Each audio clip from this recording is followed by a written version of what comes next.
ایک پہاڑ کے دامن میں ایک گوالا رہتا تھا۔ وہیں اس نے اپنی گائے پال رکھی تھی۔ دن بھر گائے ادھر ادھر گھاس چرتی رہتی۔ گوالا شام سے ذرا پہلے دودھ دوتا اور اس میں بہت سا پانی ملا دیتا۔ قریب ایک قصبہ تھا۔ شام کے اندھیرے میں دودھ لے کر اس قصبے میں جاتا اور خالص دودھ کی صدا لگا کر بیچتا، ضرورت کی چیزیں خریدتا اور واپس اپنے ٹھکانے پر پہنچ جاتا۔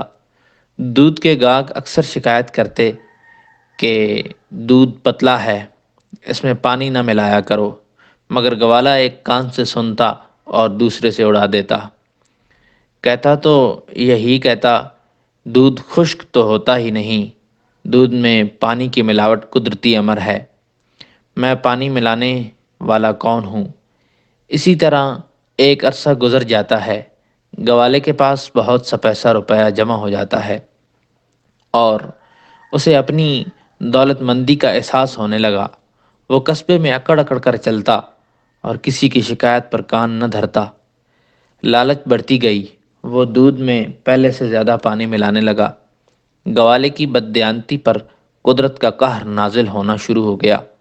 ہواؤں کے ایک دن یکا یک سیاہ گھٹا اٹھی اور بڑھتی گئی اور آسمان پر چھا گئی، سورج کو اپنی لپیٹ میں لے لیا اور ہر طرف سیاہ شامیانہ تن دیا۔ گوالا بہت خوش ہوا کہ اب بارش برسے گی، گھاس اگے گی، گائے گھاس کھائے گی اور زیادہ دودھ دے گی، بس وارے نیارے ہو جائیں گے۔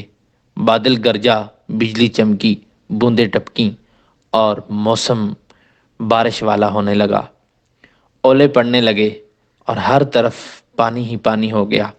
پہاڑوں سے پانی کا سیلاب اترا اور اس شدت سے بڑا کہ گوالے کے گائے بھی بیچ میں چلی گئی اور کچھ گھر بھی بیچ میں بہہ گئے۔